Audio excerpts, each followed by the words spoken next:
नमस्कार, मैं मीनू। राष्ट्रीय शिक्षा नीति 2020 के तहत स्कूलों में तीन भाषा फॉर्मूले का तमिलनाडु राज्य में तीव्र विरोध हो रहा है। राज्य के स्कूलों में तीसरी भाषा के तौर पर हिंदी भाषा पढ़ाए जाने को लेकर केंद्र की भाजपा और तमिलनाडु की डीएमके सरकार आमने सामने है। इस विरोध के चलते 15 फरवरी 2025 को केंद्र सरकार ने राज्य सरकार को समग्र शिक्षा अभियान के तहत दिए जाने वाला 2152 करोड़ रुपए का फंड रोक दिया है। अब यह फंड तभी जारी किया जाएगा जब राज्य सरकार पीएम श्री योजना और राष्ट्रीय शिक्षा नीति को त्रिभाषा फॉर्मूले के साथ लागू करेगी। राज्य के मुख्यमंत्री एम के स्टालिन ने पलटवार करते हुए कहा है कि जिस नई शिक्षा नीति का इतना ढोल पीटा जा रहा है उसमें प्रस्तावित अधिकतर लक्ष्यों को तो तमिलनाडु पहले ही हासिल कर चुका है। गौरतलब है कि तमिलनाडु के स्कूलों में दो भाषा फॉर्मूला लागू है। इसके तहत स्कूलों में छात्रों को तमिल और अंग्रेजी दो भाषाएं पढ़ाई जाती है। मुख्यमंत्री के दावों में सच्चाई नजर आती है। आंकड़े गवाह हैं कि तमिल और अंग्रेजी केवल इन दो भाषाओं के माध्यम से ही उनका राज्य देश की जनसंख्या में मात्र 6% होने के बावजूद दूसरे नंबर पर सबसे बड़ी अर्थव्यवस्था वाला राज्य है। जीडीपी में लगभग 10% का योगदान कर देश में सर्वाधिक प्रति व्यक्ति आय वाला राज्य बना हुआ है। ह्यूमन डेवलपमेंट इंडेक्सेस में भी पहले नंबर पर है। मुख्यमंत्री का कहना है कि आर्टिफिशियल इंटेलिजेंस के इस युग में किसी भी भाषा को तीसरी भाषा के रूप में लागू करना या थोपना अनावश्यक है। उन्होंने एक्स पर लिखा, उन्नत अनुवाद तकनीक पहले ही भाषा संबंधित बाधाओं को दूर कर देती है। छात्रों पर अतिरिक्त भाषाओं का बोझ नहीं डाला जाना चाहिए। मुख्यमंत्री ने विशेष रूप से रेखांकित करते हुए कहा कि एक शताब्दी से दक्षिण के राज्यों में दक्षिण भारत हिंदी प्रचार सभाएं हिंदी भाषा का प्रचार प्रसार कर रही हैं। क्या उत्तर भारत के राज्यों में दक्षिण भारत की भाषाओं के प्रचार प्रसार के लिए ऐसी संस्थाएं काम कर रही हैं? उत्तर है नहीं। हिंदी को लेकर स्टालिन ने यह भी आरोप लगाया है कि हिंदी के कारण यूपी और बिहार में 25 से ज्यादा स्थानीय भाषाएं और बोलियां समाप्तप्राय हो गई हैं। इसके अलावा बड़ी संख्या में तमिलों का भी मानना है कि व्यावहारिक तौर पर दैनिक जीवन में या शिक्षा आदि के क्षेत्र में उन्हें हिंदी की कोई जरूरत नहीं है। तो क्या है यह तीन भाषा का फॉर्मूला? आसान शब्दों में कहें तो इसके तहत हिंदी, अंग्रेजी और संबंधित राज्य की क्षेत्रीय भाषा पढ़ाए जाने पर जोर दिया गया है। तमिलनाडु में इस विरोध के मूल में मातृभाषा तमिल के प्रति गौरव का भाव, द्रविड़ अस्मिता, सांस्कृतिक पहचान, प्रतिरोध का इतिहास और तमिलनाडु की सामाजिक न्याय की राजनीति का एक सम्मिश्रण काम कर रहा है। उत्तर भारत में बोली जाने वाली भाषा हिंदी को तमिलनाडु के लोग एक ब्राह्मणवादी आर्य भाषा मानते हैं, जिसे जबरन उनके ऊपर थोपने की कोशिशें अतीत में भी की गई और आज भी जारी हैं। तमिलनाडु के लोग मानते हैं कि जबरन हिंदी थोपना उनकी भाषाई और सांस्कृतिक विरासत और तमिल अस्मिता पर हमला है। यह उत्तर भारत का सांस्कृतिक साम्राज्यवाद है जो दक्षिण की द्रविड़ सांस्कृतिक विरासत को तहस नहस करना चाहता है। आलोचक मानते हैं कि हिंदी के माध्यम से सरकार इस देश की भाषाई विविधता को समाप्त करना चाहती है। बहुत से तमिल इतिहासकारों के अनुसार इस हिंदी विरोध की गर्भनाल हड़प्पा मोहनजोदड़ो काल से जुड़ी हुई है। उनका मानना है कि सिंधु सभ्यता मूलतः एक द्रविड़ सभ्यता थी। गौर वर्ण आर्यों ने श्याम वर्ण द्रविड़ों को उत्तर से खदेड़ा तो उन्हें सुदूर दक्षिण में ठौर मिला। अपनी भूमि से खदेड़े गए मूल द्रविड़ों के भीतर आर्यों और आर्यों की भाषा और संस्कृति के प्रति जो बैर भाव पनपा, उसकी अनुगूंज आज तक तमिलों में बुलंद भाषाई अस्मिता के रूप में सुनाई देती है। ज्ञात हो कि दक्षिण भारत में लोग संस्कृत और उससे पैदा हुई हिंदी भाषा को आर्यों की भाषा मानते हैं। जी हां, वही आर्य जिन्होंने उन्हें हड़प्पा मोहनजोदड़ो से निर्वासित किया था। द्रविड़ आंदोलन के पुरोधा पेरियार और अन्नादुरई सिंधु सभ्यता को द्रविड़ गौरव का प्रतीक मानते थे। वे तमिलों को इस उन्नत सभ्यता का वारिस मानते थे जिन्होंने उत्तर के आर्यों का डटकर मुकाबला किया। उनका मानना था कि सिंधु सभ्यता की भाषा व लिपि आधुनिक तमिल भाषा और उसकी लिपि की पूर्वज है।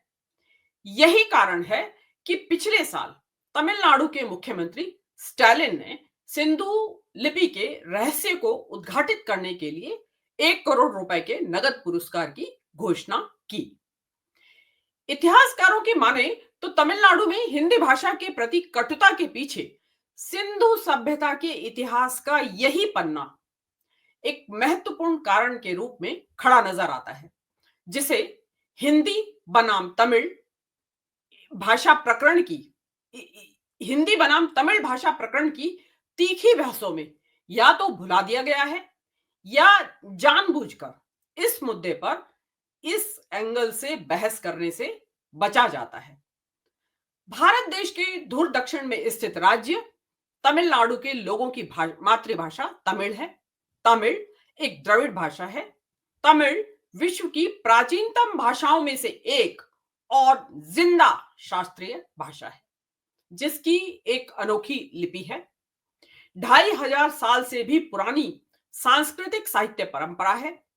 यह भाषा उत्तर भारत की संस्कृत से निकली इंडो आर्यन भाषाओं से अलग अपनी विशिष्ट पहचान रखती है।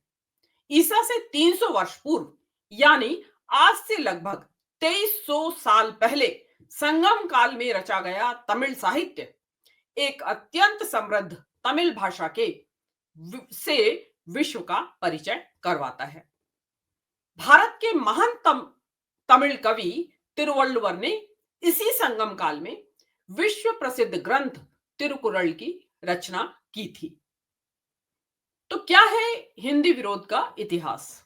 वर्ष 1937 में तत्कालीन मद्रास प्रेसिडेंसी में सरकार ने प्राइमरी स्कूलों में हिंदी की पढ़ाई अनिवार्य कर दी, तो इसे तमिल अस्मिता पर हमला माना गया। राज्य भर में उग्र आंदोलन हुए। करीब 3 साल चले आंदोलनों के बाद अंततः यह आदेश वापस ले लिया गया। साल 1965 में दूसरी बार जब अंग्रेजी के स्थान पर हिंदी को आधिकारिक भाषा बनाने की कोशिश की गई, तो एक बार फिर से अन्य गैर हिंदी भाषी राज्यों सहित तमिलनाडु में भी पारा गर्म हो गया। डर था कि अब केंद्र सरकार की नौकरियों में हिंदी का ज्ञान प्रमुख मानदंड माना जाएगा, जिससे आशंकित छात्रों ने बड़े पैमाने पर आंदोलन किया। उग्र विरोध प्रदर्शन और हिंसक झड़पें हुई। सरकार को अपने कदम वापस खींचने पड़े।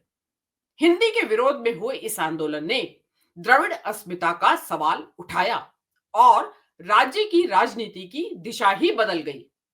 द्रविड़ आंदोलन से उपजी डीएमके पार्टी सत्ता में आई और सत्तारूढ़ कांग्रेस पार्टी हाशिए पर चली गई।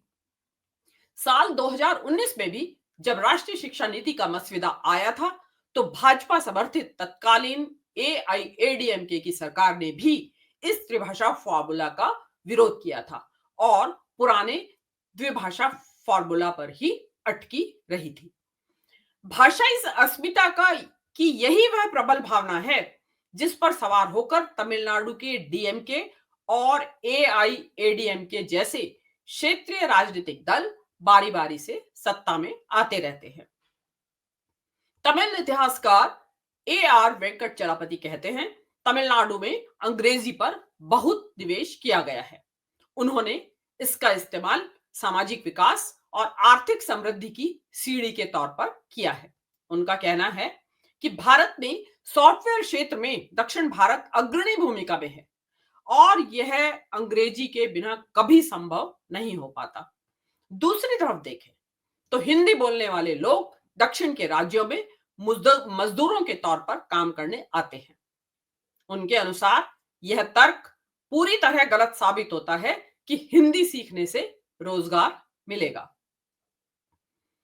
तमिलनाडु राज्य में जो लोग हिंदी सीखना चाहते हैं उन पर कोई प्रतिबंध नहीं है। सीबीएसई स्कूलों में हिंदी पढ़ाई जाती है, लेकिन राज्य के सरकारी और सरकार द्वारा वित्त पोषित स्कूलों में दो भाषा का ही फॉर्मूला लागू है।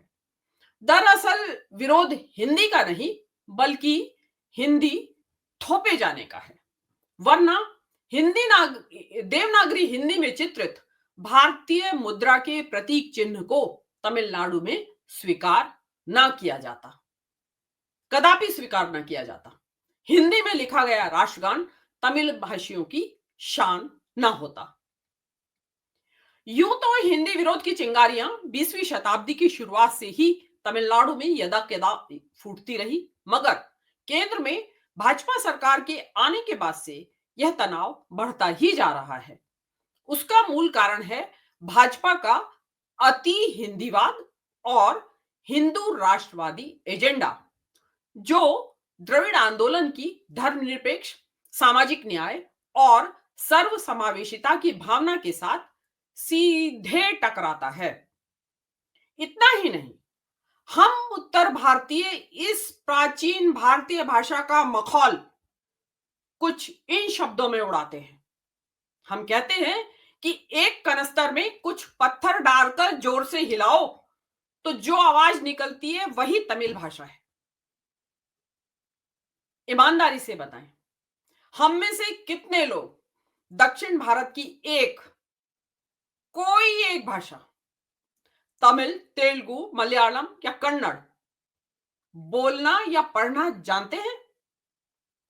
शायद एक भी नहीं। तो फिर हम किस मुंह से उन पर हिंदी लादना चाहते हैं? मत भूलें कि इस देश में भाषा के आधार पर राज्यों का पुनर्गठन हुआ था। भाषा के मुद्दे पर आग से ना खेलें।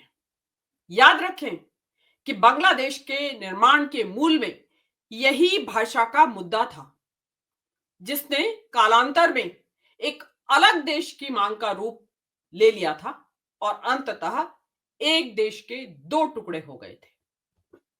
नमस्कार।